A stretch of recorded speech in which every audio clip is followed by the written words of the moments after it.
Welcome back to GT Recrafted. In this episode we're looking at the XJ220 and more specifically the XJ220 concept car. In 1988, when Jaguar first announced the XJ220, the production car was set to have a V12 engine and a rear-mounted engine with an all-wheel drive drivetrain. However, it was soon after that when the XJ220 first finally announced to be released that it was noted to have a V6 twin turbo and a rear engine rear drive drivetrain. So in today's episode, what we're going to be looking at is what would it have been if the XJ220 actually went forward with the original plans and had the V12 and the all-wheel drive drivetrain. Would the car have been any better? Would it have been any worse? Or would it have just been a completely unique vehicle on its own? Well, today we're going to find that out. In Gran Turismo 5, we build the XJ220 concept car. Okay, to start off with this build, you're actually going to enter the XJR9 LM race car to start off with, as opposed to the XJ220, which sounds counterproductive, but when you hear the explanation, you'll understand.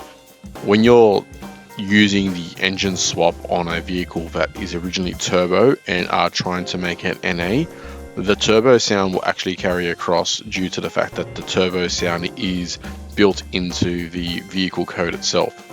However, if you start off with the car that the engine actually comes in and then swap over all the parts from the car that you want to actually build, including the body itself, then the engine sound will remain that of the NA car. So I'll show you exactly what I mean here. First and foremost, we're going to switch over the suspension from the XJ220. And like that, we're going to add the suspension parts in. We're going to also switch in the body from the Jaguar XJ220 as well. The chassis.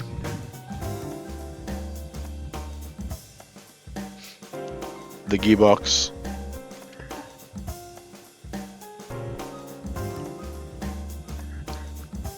And the LSD.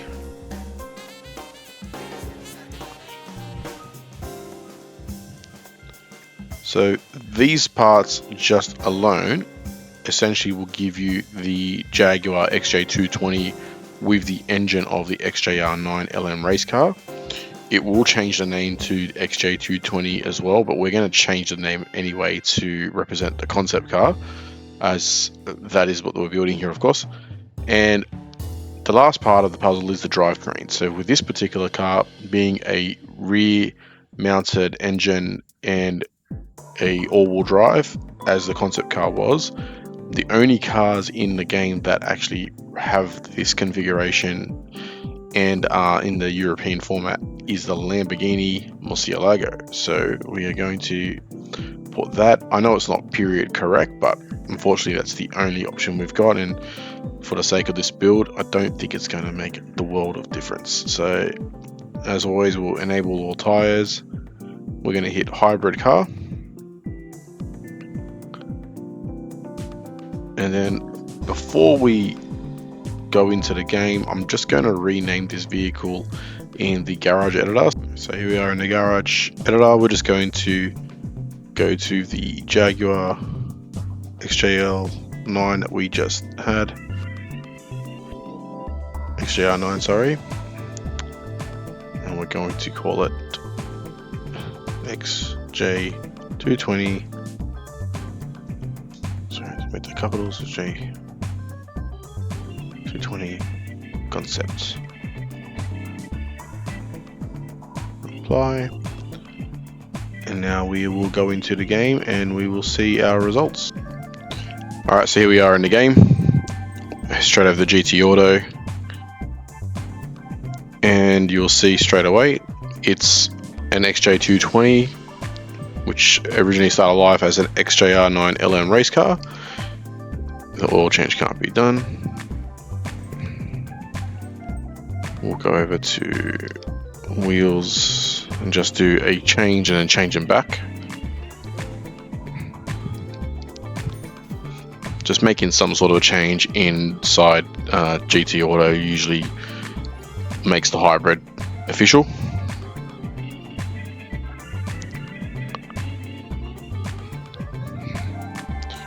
we'll head straight over to our garage and go into current car.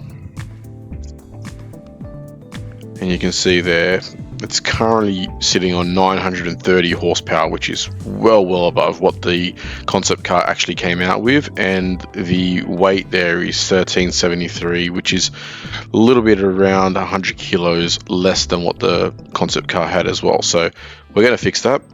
Into tuning, straight into body for starters. We are going to increase the weight to 1470.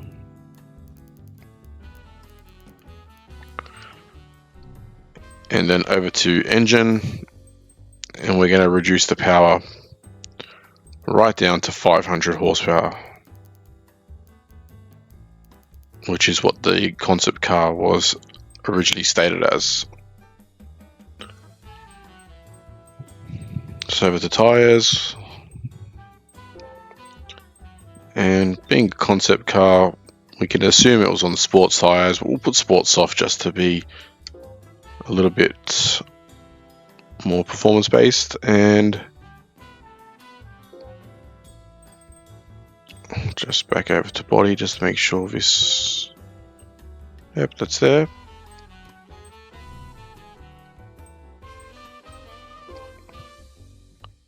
Okay, the weight's not changing there for some reason, but the car is definitely enhanced in terms of its weight, and the car now has 500 horsepower. So next thing, let's take it for a drive. So we're at the speed test. Just before we do, one quick thing we are going to need to do before we take the car to the track is we're going to need to swap out the suspension for the height adjustable sport suspension. Reason being is, for whatever reason, the suspension that we swapped in from the original XJ220 has a lot of bounce into it once you've done this hybrid. So putting this sport suspension on should fix it. But let's enter the race now, the speed test, and give it a go.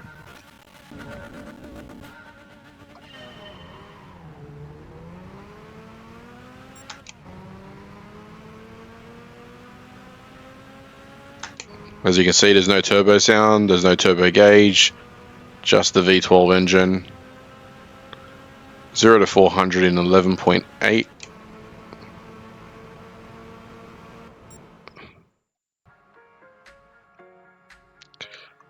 So what better way to test the car around the track but with the Top Gear test track?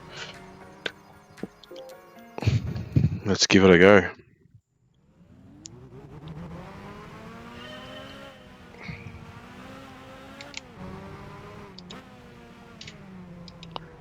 So with that sport suspension, the handling is really good. And straight grip. As soon as you get out of the corner, no wheel spin, it's just immediate grip. The acceleration from the V12 is pretty good.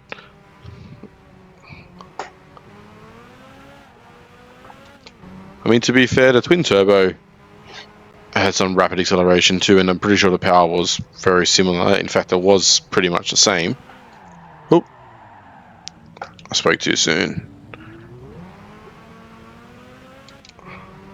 But of course, the sound, the engine note is much more aggressive with the V12. And I think had they brought it out with a V12, it just would have suited the car in terms of the aesthetic of being a hypercar or supercar at the time. You know, V6s were more suited to sports cars of the time. But hey, it did compete, you know, up against the likes of the F40 and the Porsche 959. It was a really formidable car. However, this is how they originally intended it to be, so fortunately we can do this in Gran Turismo 5.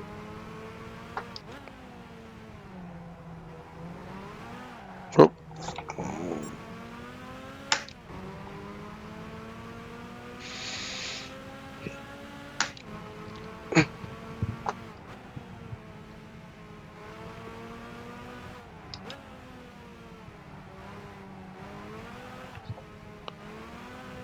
I think if you obviously put some racing soft tires or racing hard tires, even the snap oversteer would not be as aggressive, but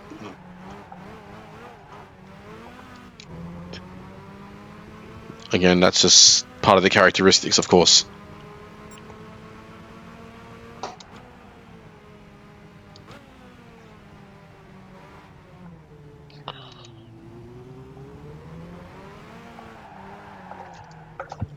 Oh.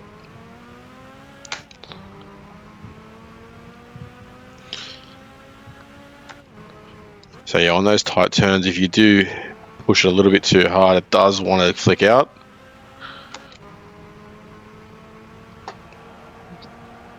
As you can see through the follow through, and it does grip nicely as well.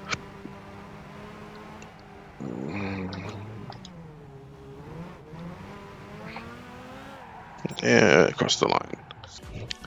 So as an added bonus, I thought it'd be interesting to take out the production version of the XJ220. As you can see, power 501, weight 1372, so it's actually lighter than the concept car from the specs. So, you know, on paper it should be a lot quicker, and I think it might be, but let's just give it a go anyway.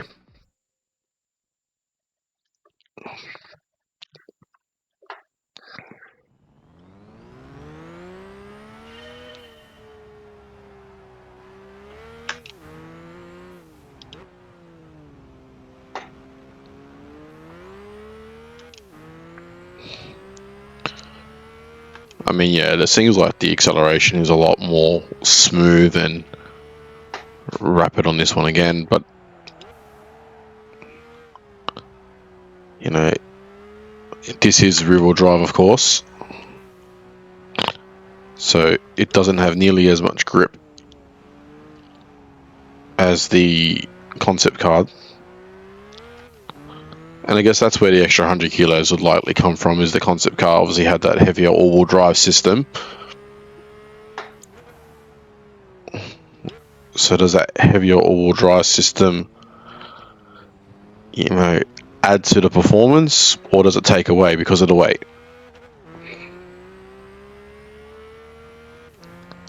I mean, because the handling on this certainly isn't terrible.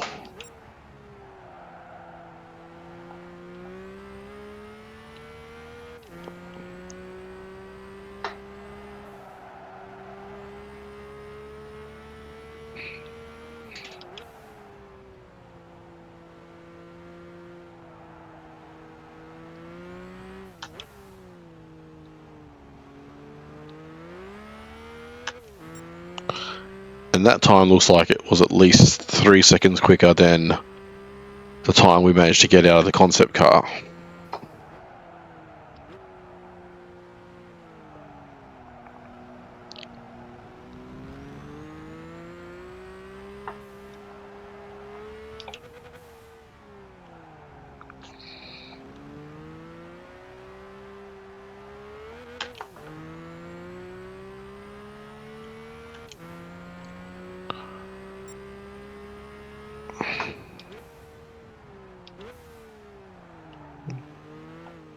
I mean, it's quite interesting. The concept car was kicking out a lot more.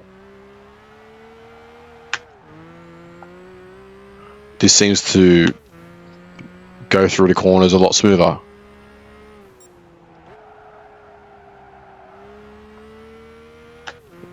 And it holds the speed.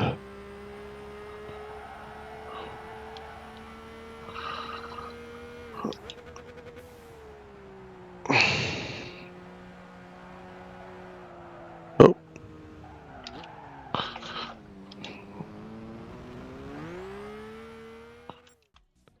So there you can see it. The best time we got in the Turbo Blue XJ was 1 minute 16.74, and the best in the concept was 1 minute 21.5.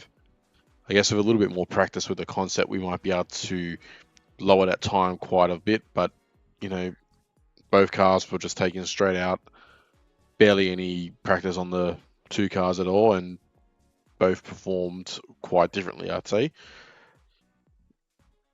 Is the concept car better? Well, this doesn't seem to prove that. However, would it have been a much more attractive car, and Would it have been a lot more popular had it had the V12? Well, we might never know.